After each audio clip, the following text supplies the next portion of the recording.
Hello everyone, I'm Dr. Anemone with my video on light. Light कितना important phenomena है आप सब जानते हैं। अगर लाइट नहीं होता हम कुछ खा भी नहीं पाते और खाने के बिना तो हमें कितना भूखा रहना पड़ता। जानते हैं फोटोसिंथेसिस विदाउट लाइट पॉसिबल ही नहीं है। और अगर आप रेनी डे के दिन देखेंगे बाहर तो आपको रेनबो दिखाई देगा। और रेनबो में क्या क्या नहीं है होता, रिफ्लेक्शन होता है, रिफ्रैक्शन होता है, डिस्पर्शन होता है। क्या बात है ना। बात आती है लाइट को हम ऑप्टिक्स में कैसे डिफाइन करते हैं। It is a form of energy which gives us the sensation of site. लेकिन अब एक्चुअली देखा जाए लाइट तो हमारी विदाउट लाइट है ही नहीं, लेकिन ऑप्टिक्स में हम इस तरह से इसको डिफाइन करते हैं। अब बात आती है कि हाँ, हम देख कैसे पाते हैं ऑब्जेक्ट्स जो हमारे सामने होते हैं। होता क्या है, when a beam of light falls on an object from any source of light it gets reflected and this reflected light reach to our eyes and the eyes connected to the brain through optic nerve. और ये optic nerve क्या करता है, actually this optic nerve connects the retina to the visual cortex in the back of the brain. तो अब ये light जो है ऑब्जेक्ट पे फॉल हुई, रिफ्लेक्ट हुई, आइज तक पहुंची, आइज ने इसको ब्रेन तक पहुंचाया थ्रू ऑप्टिक नर्व। और ऑप्टिक नर्व अब थ्रू ऑप्टिक नर्व पहुंचा दिया ब्रेन तक, और ब्रेन ने क्या किया, ब्रेन जो है इट इंटरप्रेट्स विजुअल इमेज। इस तरह से हम देख पाते हैं। लाइट के बारे में क्या कहा जाए, ये रिफ्लेक्शन शो करती है, रिफ्रैक्शन होता है इसमें, ये स्ट्रेट लाइन पाथ लेती है, ये एब्जॉर्ब होती है, ये ट्रांसमिट होती है, व्हाट नॉट। हम कुछ इंपॉर्टेंट फैक्ट्स बता देते हैं लाइट के बारे में। उससे पहले मैं बता दूं आपको, जो सबसे पहले थियोरी दी थी ऑन लाइट वो दी थी न्यूटन जी ने। तो उन्होंने क्या कहा था, अकॉर्डिंग टू हिम उन्होंने कहा था लाइट जो है it is a stream of weightless and invisible particles known as corpuscles. और उनका थियोरी का नाम दिया गया था कॉर्पस्क्यूलर थियोरी। लेकिन कॉर्पस्क्यूलर थ्योरी के आधार पर reflection, refraction, rectilinear propagation of light को तो एक्सप्लेनेशन मिल गई थी, लेकिन बाद में जो फिनोमेना आए लाइक इंटरफेरेंस, डायफ्रैक्शन वगैरह वगैरह, तो वो उसको अच्छे से इंटरप्रेट नहीं कर पाए। So we had to neglect that. तो अब रिफ्लेक्शन है, रिफ्रैक्शन है, यहाँ पे हम सीधी सी बात करें, light travels in a straight line जो आपके बुक में दिया गया है। एक्चुअली हम रिफ्लेक्शन और रिफ्रैक्शन को on the basis of wave nature भी हम इसको एक्सप्लेन कर सकते हैं। And reflection, refraction, interference, diffraction जो है it can be explain on the basis of wave nature of light. और ये दिया था पहले सबसे concept, it was given by Christian हाइगन, और क्रिश्चियन हाइगन ने ये वेव नेचर ऑफ लाइट का कॉन्सेप्ट दिया था। Then came the concept of light in terms of photo electric effect and Complan effect. तो यहाँ पे जो है पार्टिकल नेचर ऑफ लाइट के आधार पे इसको डिफाइन कर सकते हैं, photo electric effect and Complan effect को। तो जो कॉन्सेप्ट था इसका actually that was given bye Einstein, और ही उन्होंने दिया था फोटॉन्स का कॉन्सेप्ट, एंड फोटॉन्स के आधार पे ही इसको photo electric effect, Complan effect वगैरह को अच्छे से समझा गया। एंड फाइनली जब इतने सारे फिनोमेना शो कर रही है light, so it was concluded that light has dual nature, that means particle as well as wave nature. So conclusion was that. Light के बारे में बात करते हैं तो सबसे पहला जो दिमाग में आता है दैट इज लाइट रिफ्लेक्ट्स। और रिफ्लेक्शन क्या है, it is the bouncing back of light. और इसका सबसे बड़ा उदाहरण आपका है जो आप अपनी इमेज देखते हैं मिरर में। तो जो लॉज ऑफ रिफ्लेक्शन था that was given bye Euclid, Greek mathematician थे वो। और जो डेरिवेशन है एक्चुअली रिफ्लेक्शन के लिए और रिफ्रैक्शन, लॉज ऑफ रिफ्रैक्शन के लिए, वो दिया गया था फर्मैट। और फर्मैट का जो प्रिंसिपल है वो है light travels between two points along the path that requires the least time, यानी कि वो शॉर्टेस्ट पाथ लेती है। शॉर्टेस्ट पाथ आप जानते हैं क्या होता है, स्ट्रेट लाइन पाथ। तो उसके आधार पे लॉज ऑफ रिफ्लेक्शन को समझाया गया था, डिराइव किया गया था। सॉरी, लॉज ऑफ रिफ्लेक्शन पे आ जाते हैं। तो लॉज ऑफ रिफ्लेक्शन क्या कहता है, सबसे पहली बात जो है वो ये कि the incident ray, the reflected ray and the normal रे at the point of incidence lie in the same plane. दूसरा ये the angle of incidence is equal to the angle of reflection. हम यहाँ पे देखें डायग्राम, तो एक plane mirror जब ले रहे हैं, लाइट आके फॉल कर रही है, लाइट जो फॉल करेगी इस मिरर पे उसको हम कहेंगे इंसिडेंट रे. ये इंसिडेंट रे जो है एक नॉर्मल ड्रॉ किया गया है यहाँ पे eight the point of incidence, यानी कि जहाँ पे लाइट फॉल की है मिरर पे, और वहाँ पे जो नॉर्मल के साथ जो इंसिडेंट रे एक एंगल बना रही है उसको कहते हैं एंगल ऑफ इंसिडेंस, और जनरली वो डिनोट किया जाता है आई से. यहाँ से ऑब्जर्व किया जाता है जो यहाँ पे लाइट आई थी वो रिफ्लेक्ट हो गई है, making an angle of reflection that is r with the normal. और जो दूसरी बात यहाँ से देखी गई है वो ये कि जो एंगल ऑफ इंसिडेंस आई है वो एंगल ऑफ रिफ्लेक्शन आर के बराबर है. और इतना ही नहीं, ये भी सही है कि इंसिडेंट रे, रिफ्लेक्टेड रे और नॉर्मल जो है तीनों वो एक ही प्लेन पे है. हम बात करेंगे मिरर्स की. मिरर क्या है? It's an essentially an smooth और polished surface of a definite geometric shape. अब आपका जो मिरर हो सकता है इट कैन बी प्लेन और इट कैन बी स्फेरिकल. और जो प्लेन मिरर की बात करते हैं, it is a thin plane sheet of glass silvered on one side. तो या सिल्वरिंग कह सकते हैं या कोटिंग कह सकते हैं, जहाँ एक प्लेन ग्लास शीट को एक साइड से कोट किया जाता है ताकि जो दूसरा साइड है वो आप लाइट जब उस पर फॉल करे तो उसको रिफ्लेक्ट करे, ना कि उसको ट्रांसमिट करे. स्फेरिकल मिरर्स पे अब हम आ जाते हैं. Spherical mirror is a small portion of a hollow sphere whose inner or outer surface has been polished. इसके लिए आप मान लीजिए ग्लास की कटोरी जिसमें आप सब्जी रखते हो. आप मान लो जिस साइड से आप सब्जी रखते हो उस, अगर हम वहाँ से, मगर वो ग्लास की है, अगर आप यहाँ से लाइट एक साइड से भेजोगे तो ट्रांसमिट होगी दूसरे साइड से. लेकिन अगर हम मान लो जिस साइड से हम सब्जी डालते हैं उसका अपोजिट वाले साइड को अगर हम पॉलिश करें तो लाइट अंदर से ही रिफ्लेक्ट होके वापस आएगी. दूसरा केस ऐसा हो सकता है कि जिस साइड से हम कटोरी रखते हैं उस साइड को हम पॉलिश करें तो पीछे वाले साइड पे अगर लाइट फॉल करेगी तो वहाँ से रिफ्लेक्ट होके वापस चली जाएगी. तो इस टाइप के जो है, इस प्रकार हमें दो टाइप के मिरर्स मिलते हैं. वो कौन से कौन? अभी जो हमने बात की कि कटोरी के अंदर वाले पार्ट या बाहर वाले पार्ट को कोटिंग करने की, उसके आधार पे हमें मिलते हैं दो प्रकार के मिरर्स, जिसको कहते हैं concave mirror and convex mirror. अब पहले बात करेंगे हम कॉनकेव मिरर. ये क्या है? It's a spherical mirror and it's outer surface is silvered and the reflection takes place at the inner surface. आपका अंदर से लाइट बाहर नहीं जा पाएगी, अंदर से आएगी और अंदर से वापस रिफ्लेक्ट होके चली जाएगी. और इस प्रकार के मिरर को हम कॉनकेव मिरर कहते हैं. और दूसरा होता है आपका if the inner surface is silvered and the reflection takes place at the outer surface, it gives us convex mirror. अब कटोरी का अंदर वाला साइड जहाँ से सब्जी डाली जाती है अब उसको कोट किया गया है, बाहर वाले साइड से लाइट आएगी वहीं से रिफ्लेक्ट होके चली जाएगी, वो हमें कॉन्वेक्स मिरर दे देता है. अब एक्चुअली जो है हम पूरा एक स्फीयर नहीं लेके चलते हैं, पूरी वो कटोरी नहीं लेते, उसका एक पार्ट यानी पोर्शन काटा जाता है जो आपके एप्लीकेशन पार्ट में यूज होता है. हम जैसे यहाँ पे कॉनकेव मिरर कौन सा पार्ट मान के चल रहे हैं, that has been cut along MN. In both the cases आपका यहाँ पे एक कॉनकेव मिरर बन रहा है, एक कॉन्वेक्स मिरर बन रहा है.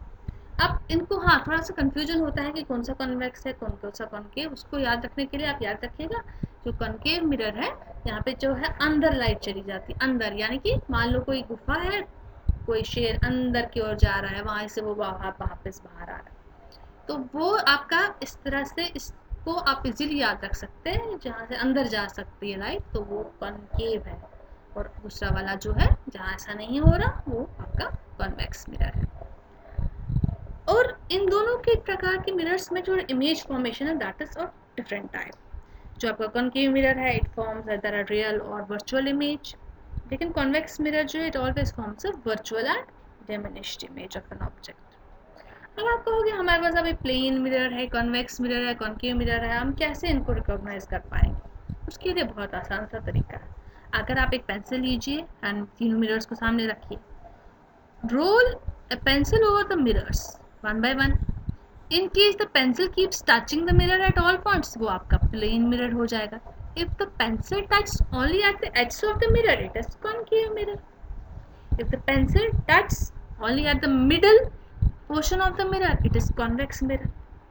और एक और तरीका है, आप प्लेन मिरर जो है, it always forms an erect laterally inverted and equal sized image. जैसे आप अपना मिरर सुबह देखते हैं हम कैसे लग रहे हैं, तो आपकी जो इमेज फॉर्म होती है वो आप लैटरली इन्वर्टेड होती है, आपका राइट लेफ्ट वो इमेज में डिफरेंट दिखाई देता है. तो वो आपका होता है प्लेन मिरर. कॉनकेव मिरर जो है, it always forms an erect and magnified image. Convex mirror forms erect and diminished size of. ये आराम से आप डिस्टिंग्विश कर पाएंगे यहाँ चीज़ों के आधार पर. अब दूसरी बात यह है कि आपका जो बेसिक टर्म्स है स्फेरिकल मिरर्स के लिए वो कौन कौन सी है, उनको जान लेते हैं. आप यहाँ पॉइंट पी देख रहे होंगे दूसरे दोनों मिरर्स में. आप ये पॉइंट पी क्या है? It's the pole. The mid point of the reflecting surface of a spherical mirror is called the pole of the mirror. इनको उसको पोल कहा जाता है. फिर आपका आता है centre of curvature. The center of the sphere of which the spherical mirror forms a part is known as center of curvature. आप जानते हो आपका जो मिरर जो हम पोर्शन ले रहे हैं, it's a part of a hollow sphere. और स्फीयर का कोई सेंटर है, वही सेंटर उसी को कहा जाता है centre of curvature of this spherical mirror. ठीक है. फिर आता है आपका principal axis. The line joining the pole and the center of the curvature of a spherical mirror is called the principal. अब आप यहाँ से देख ही सकते हैं, सेंटर से P की जो लाइन आपकी जा रही है P to C, ये आपको क्या देगा? It will give the radius of the sphere. तो इसको कहा जाता है radius of curvature. The radius of the sphere of which the spherical mirror forms a part is known as the radius of curvature. अब हमारा और भी कुछ पॉइंट्स है यहाँ पे, फोकल पॉइंट्स की बात करते हैं, प्रिंसिपल फोकस वगैरह की. हम नेक्स्ट स्लाइड पे आके बात करेंगे उसके बारे में. प्रिंसिपल फोकस को हम कैसे डिफाइन करें? Principal focus of a spherical mirror is a point on the its principal axis where the rays coming parallel to the principal axis actually converge और अपीयर टू डाइवर्ज. अब के concave mirror की बात करते हैं, the rays actually converge to point F. The principal focus of the convex mirror is real. On the other hand, in case of convex mirror होता क्या? The rays appear to diverge from point F. The principal focus of a convex mirror is virtual. अब concave mirror में क्या होता है, जो इतनी भी रेज आ रही है, जो इंसिडेंट रेज है, जब वो रिफ्लेक्ट होके आती हैं, वो पॉइंट F पे आके मीट करती हैं, यानी कि सारी आ रही है एक साथ वहाँ पे, तो we can say that they are converging to a particular point F. लेकिन in case of convex mirror, वो जब रिफ्लेक्ट हो रही है डिफरेंट डायरेक्शंस में. और अगर आप मिरर के पीछे से जाके ज्योमेट्रिकली आप उनको देखोगे तो आपको लगेगा वो पीछे सभी पॉइंट F पे आप देख सकते हो, लग रहा है आपको वहाँ पे आके मीट करें, लेकिन वो एक्चुअली लगेगा आप जब पॉइंट F से आप देख रहे हो, अच्छे से देखो, गौर से देखोगे तो आपको लगेगा वो पॉइंट F से आके आप वो ही, इट्स एक्चुअली वर्चुअल थिंग. यहाँ से हमें अगर हम यहाँ से देखें तो हमें लगेगा कि हर एक रिफ्लेक्टेड रे जो है वो डिफरेंट डायरेक्शन में जा रही है, यानी कि वो डाइवर्ज होती चली जा रही है कॉन्वेक्स मिरर. हम बात करते हैं, जैसे हम सनलाइट की बात करते हैं, तो सन की लाइट जो है it appears to travel as parallel beams towards the earth, क्योंकि सन बहुत दूर है हमसे, है ना, तो जो उनकी रेज हमारी ओर आ रही है अर्थ की ओर, वो पैरेलल होती है. इसी तरह जो भी कोई चीज़ इन्फिनिटी पे होगी, उससे जो लाइट आएगी रिफ्लेक्ट होके, वो होगी आपकी पैरेलल. एंड पैरेलल जब हम बात कर रहे हैं, इधर हम जैसे मान के चल रहे हैं image form by concave mirror, तो किस तरह का इमेज फॉर्म होगा और ऑब्जेक्ट कहाँ होगा, इसकी हम बात करेंगे. जैसे पहला केस है हमारा, जो ऑब्जेक्ट है इन्फिनिटी, बहुत दूर है, तो उस हमारे जो ऑब्जेक्ट जब वो बहुत दूर है, तो उससे जो हमारी यहाँ पे रेज आ रही है, light rays, they are coming from infinity and they will be parallel, and that will be parallel to the principal axis as well. In this case, the object is at infinity, the rays coming from it are parallel to the principal axis. तो ये reflection के बाद कहाँ से निकलती है? The reflection from the mirror they will pass through the principal focus. इनकी geometry इस तरह से बनती है कि जो आपका एंगल ऑफ रिफ्लेक्शन है, एंगल ऑफ रिफ्लेक्शन जो है वो इस तरह का बनता है कि जो लाइट वहां से पास होके निकल रहा है वो आपका प्रिंसिपल फोकस पे आके मीट कर रहा है। It's meeting at the principal focus. The image is formed at the principal focus. और जो ये इमेज होती है आपकी रियल होती है, इन्वर्टेड होती है, एक्सट्रीमली डिमिनिश्ड इन साइज, बहुत छोटी होती है। आपको एक और बात बताएं हम, जो आपका सेंटर ऑफ कर्वेचर है और पोल, सेंटर ऑफ कर्वेचर टू पोल की डिस्टेंस आप जानते हैं, वो रेडियस ऑफ कर्वेचर है। और जो आपका फोकस है, फोकस प्रिंसिपल फोकस है, वो आपका जो है it is half of the radius of curvature. It is half of the radius of curvature. और ये इस तरह की ज्योमेट्री है कि आप यहाँ पे यानी कि half of the radius of curvature पे आपका इमेज फॉर्म हो रहा है। और ये आपकी जो इमेज यहाँ पे फॉर्म होती है that's real, inverted and extremely diminished in size, यानी बिल्कुल पॉइंट साइज्ड। अब बात करते हैं दूसरा केस, जब आपका object is placed at the centre is beyond the centre of curvature. Object is beyond the centre of curvature, या आप इसको कह सकते हैं it is between infinity and the centre of curvature. अब इस केस में क्या होता है? अब ऑब्जेक्ट ले लीजिए, you consider an object A B placed beyond the centre of curvature. एक रे आ रही है B G, it starts from the top P of the object and goes parallel to the principal axis, ठीक है।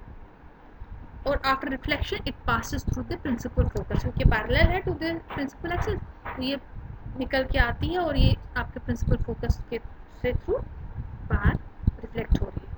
Now another ray from B passing through the center of curvature, ये पास हो रही है center of curvature, strikes the mirror normally, क्योंकि center of curvature से निकल रही है, नॉर्मली स्ट्राइक कर रही है मिरर पे, and it will retrace its path after reflection.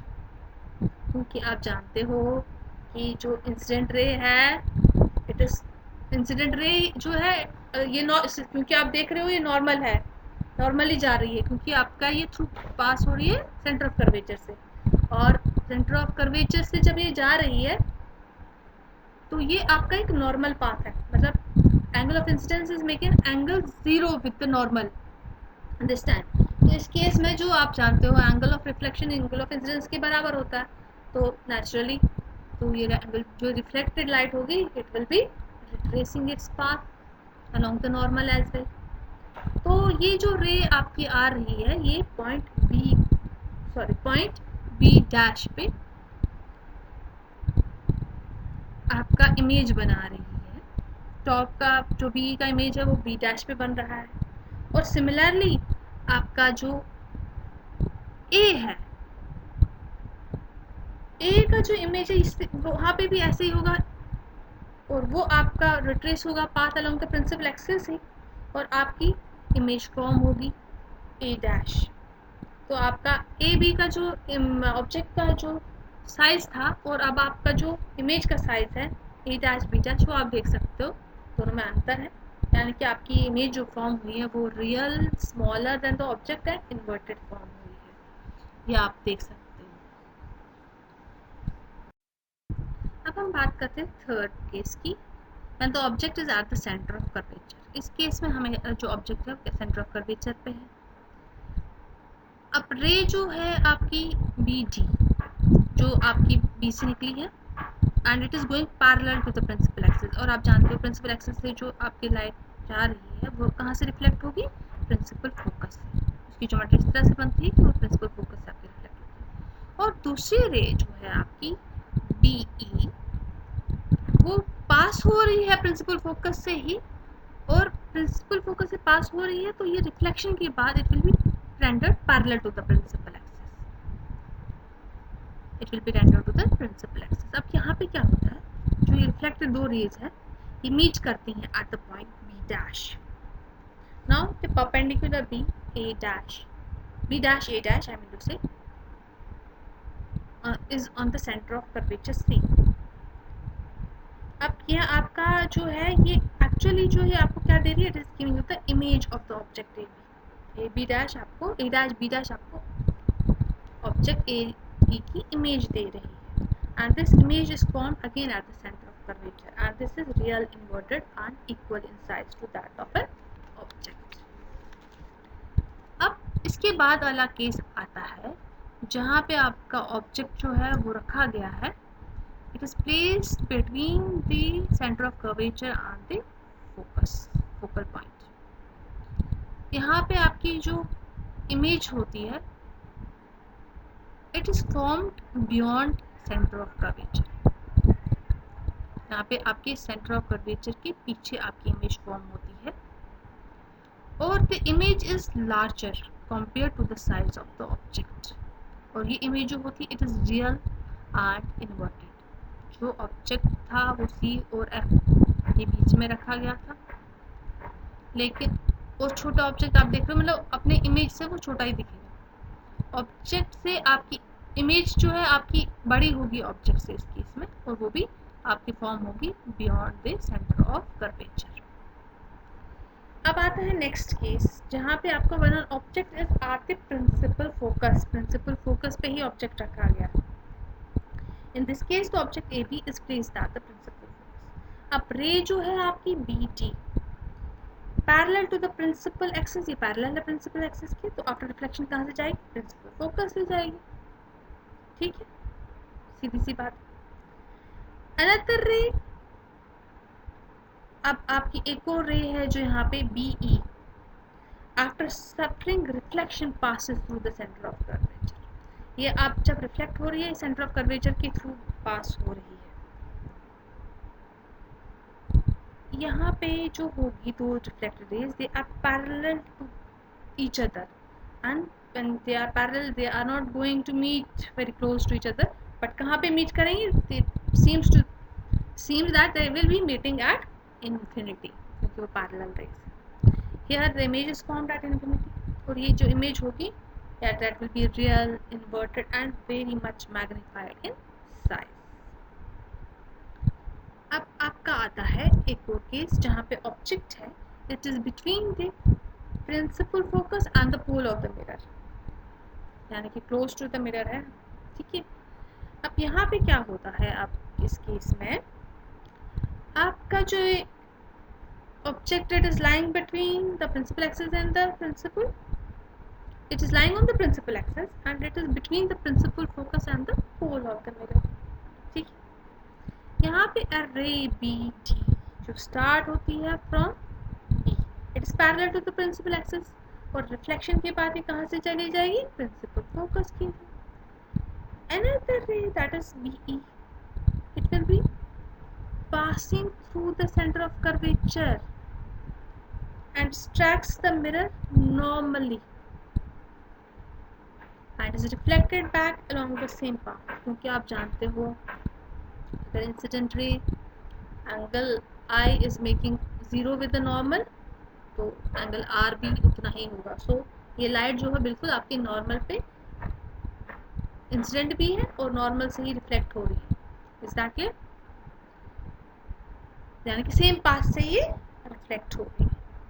The two reflected rays when produced backwards they will meet at point B dash where a virtual image is formed. The perpendicular B dash A dash on the principal axis gives the position of the image. ये आपका B dash A dash आपका image दे रहा है and this image is virtual. ये virtual image है that cannot be formed on the screen, that is it is erect and it is magnified in size. अब यहाँ पे मैं बात करूँ तो हमारे इनके आधार पे जो इनके किस तरह की इमेज फॉर्म कर रहे हैं और कहाँ पे क्या हो रहा है, इनके आधार पे ही इनका जो है मिरर्स की एप्लीकेशन पार्ट में यूज की जाती है. और एप्लीकेशन पार्ट में जहाँ जिसकी जैसे जहाँ आपको मैग्नीफाइड इमेज चाहिए, कहाँ आपको डिमिनिश्ड इमेज चाहिए, उसी आधार पे इनकी एप्लीकेशन पार्ट का निर्धारण होता है। In my next video, I will be taking the image formed by convex mirror, applications of this convex and concave mirror, कहाँ कहाँ uses है इनकी वो बात करेंगे, और refraction की बात करेंगे। Thank you for watching. Please do like, comment, share, subscribe my channel. Please, please, please.